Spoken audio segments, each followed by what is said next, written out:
The knock came just after 9 on a Thursday morning. Firm, coordinated. The kind of knock that expects compliance. When I opened the door, there were 4 of them standing shoulder to shoulder on my porch. 3 men in tailored suits holding leather portfolios, and behind them, slightly elevated on the top step, like she'd staged it, the HOA president. One of the attorneys unfolded a survey map across his forearm before I said a word. Another handed me a stapled packet titled Notice of Easement Enforcement and Intent to Lien. The third did most of the talking. They claimed an 18-foot strip along my eastern boundary now fell under a community easement clarification. According to them, the association had authority to seize access for future utility expansion. If I resisted, enforcement costs and a lien would follow. Their tone was rehearsed, controlled. Meant to intimidate without sounding emotional. I let them finish. What they didn't know was that I'd already spotted 2 procedural defects in the first 30 seconds. I looked at the president, then back at the men she'd hired. Before we continue, I said evenly, I suggest you verify who you're standing in front of. This didn't start with lawyers. It started with a fence repair. My grandfather bought this property in 1946, 2 months after he came home from the Pacific. He paid cash, money he'd saved before the war, and finished earning laying rail line that winter. There was no subdivision then, no covenants, just open fields and a narrow dirt road that turned to mud every spring. He set the first fence posts himself, cedar cut from a neighboring lot. My father used to tell me the spacing wasn't perfect, but it was honest work. When I was 10, Dad walked me along the boundary line with a steel tape measure and a folded deed in his back pocket. He made me read the meets and bounds description out loud until I understood how land could be described without ever drawing a square, that 18-foot strip they were talking about. I learned to ride a bike on it. The HOA arrived 30 years later, after developers bought the adjacent farmland and started marketing executive homes. By then, our place was simply the old house at the edge of something new. I moved back here after retiring from private practice. I wanted quiet, stability, no drama. I still work in administrative law, but mostly I wanted to protect what my family built. The HOA didn't exist until developers carved up the farmland next door. She was elected 2 years ago on what she called a modernization initiative. New signage at the entrance, updated paint palettes, stricter architectural review. The neighborhood Facebook page started using words like cohesive vision and property value optimization. The first letter I received was about my fence. It had apparently become non-compliant after decades of existing without complaint. The second notice cited landscaping irregularities along the eastern boundary. The third used a stronger word, encroachment. Each envelope arrived certified. I responded the same way every time. Brief, polite, requesting documentation. I asked for the specific covenant provision, the amendment date, and the recorded instrument number. Her replies grew longer, more formal, less neighborly. The association's letterhead seemed to gain weight with every exchange. She performed authority in paragraphs. I read quietly. Somewhere between the second and third notice, I saw something that didn't align. A reference to an amendment that appeared newer than the development itself. The language felt grafted on, technically precise, but slightly misplaced. I didn't mention it. There's no advantage in educating someone who believes they're in control. I waited. Then the survey arrived. The survey arrived in a rigid cardboard tube, hand-delivered like something ceremonial. It showed a bold red band cutting 18 feet into my eastern boundary. The legend labeled it a historical utility easement, citing prior implicit dedication for community benefit. Implicit dedication. That's a phrase people use when they can't point to a recorded document. I drove to the county archives the next morning. Same building my father used to take me to when we needed certified copies. I pulled the original 1946 deed, then every subsequent conveyance. I checked for easements, amendments, marginal notes, anything that would justify what they were claiming. There was nothing. No grant. No reservation. no recorded burden of any kind. What I did find, buried 12 years back, was the amendment she'd been referencing in her letters. It expanded enforcement authority and mentioned easement clarification powers. It looked legitimate at first glance, but it had never been properly recorded with the county, which meant it bound no one outside the association's internal paperwork. I didn't tell her that. Instead, I sent a written request for the board meeting minutes authorizing funds for litigation or land acquisition. If they intended to seize property, there had to be a vote, a record, a budget line. They ignored it. The fines started the following week, $50, then $100, then $200, compounding every 7 days. I ran the numbers carefully. If they moved forward knowingly, each board member could be personally exposed for breaching fiduciary duty. That's when I requested the association's insurance page.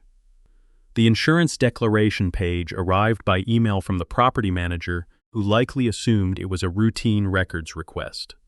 Most homeowners never ask for it. I've learned that what people insure tells you more than what they threaten.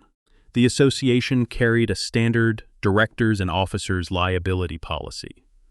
It was meant to protect board members from personal exposure when acting within the scope of their authority. I downloaded the full policy and read past the coverage limits, past the boilerplate endorsements, straight to the exclusions. There it was. Coverage would be denied for any claim arising from the knowing enforcement of unrecorded or invalid governing documents. I cross-referenced the amendment again, pulled the county index, verified the recording sequence numbers for that year. The amendment existed in the HOA binder. It did not exist in the public record, which meant if they moved forward after being made aware of the defect, indemnification could evaporate. Board members who thought they were shielded would be standing alone. That was the moment the balance shifted, not emotionally.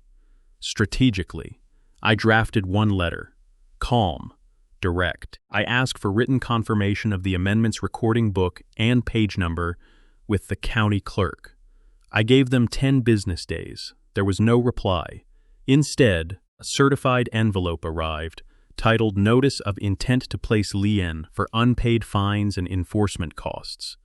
That was the point of no return, and that's when the 3 lawyers showed up. The tallest of the 3 did most of the speaking. He referenced adverse possession in passing, then pivoted to enforcement authority under amended covenants. Another mentioned the association's right to cure boundary ambiguities for infrastructure planning. It was polished, layered, designed to sound inevitable. I listened without interrupting. When he finished, I asked one question. Which recorded instrument are you relying on? He glanced at his folder, cited the amendment number, spoke confidently about its adoption date. And the recording book and page? I asked. There was a pause, brief but noticeable. Papers shifted. The second attorney leaned in. The president's posture tightened behind them. It's part of the association's governing documents. One of them said carefully. That wasn't my question. Silence settled across the porch. Even the morning cicadas seemed to fade. I stepped back inside for a moment and returned with a single sheet from the county clerk's office, certification of no recorded instrument matching their amendment. Then I said, evenly, "You may want to advise your client that I serve as an administrative law judge.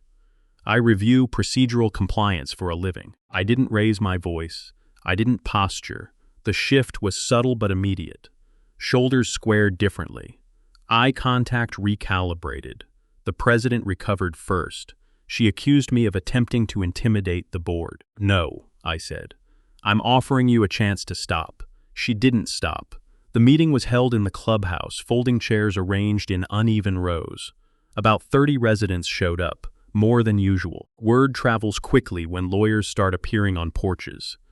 She opened the session by referencing a legacy property owner resisting necessary modernization. She spoke about fairness, uniform standards, shared sacrifice. My name was never angry on her tongue, but it was deliberate.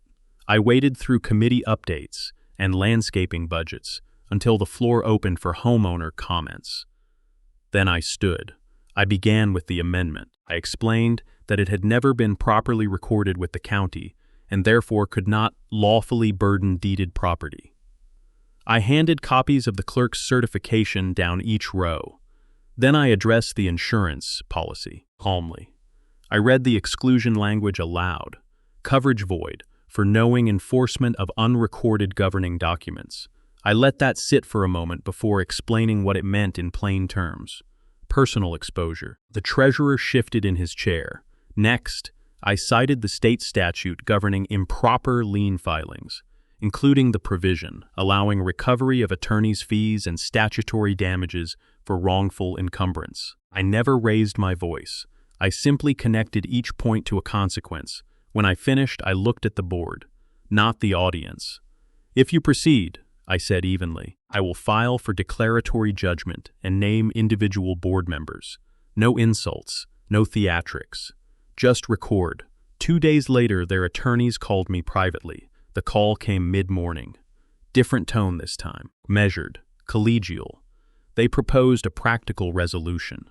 The association would withdraw the lien notice. The disputed strip would remain as historically deeded. No admission of fault, just a mutual clarification of boundary expectations to avoid further expense. I let them finish. Then I added one condition. There would be a written acknowledgement that no recorded easement existed over my property. All fines would be formally rescinded, and the association would reimburse the reasonable legal consultation fees I incurred reviewing their filings and the proposed enforcement action. Silence traveled the line. One of them mentioned optics. Another mentioned precedent. I reminded them that litigation discovery would require production of board communications, amendment history, insurance disclosures, and internal discussions after receiving notice of the recording defect. I didn't need to threaten. The statute would do that for me. The revised draft arrived 48 hours later. The language was clean, direct, signed by all board members. There was no courtroom, no headlines, just ink drying on paper. But I wasn't finished. I didn't run for the board. That would have turned it into something personal, and it never was. I wasn't interested in authority. I was interested in guardrails.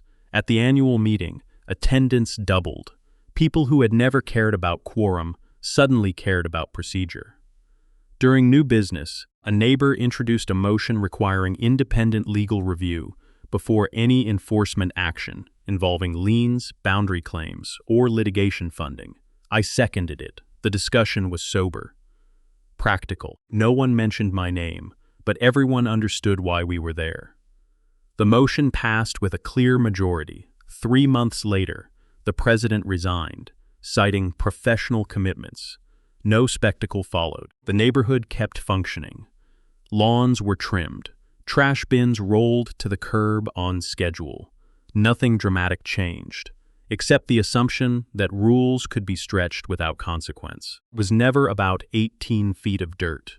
It was about making sure governance couldn't be weaponized against whoever looked easiest to pressure. Last week, I walked the fence line with my son, the same way my father once walked it with me. I showed him the boundary markers and explained why process matters. They came to take 18 feet of my grandmother's land, I told him. What they lost instead was the illusion that no one would push back.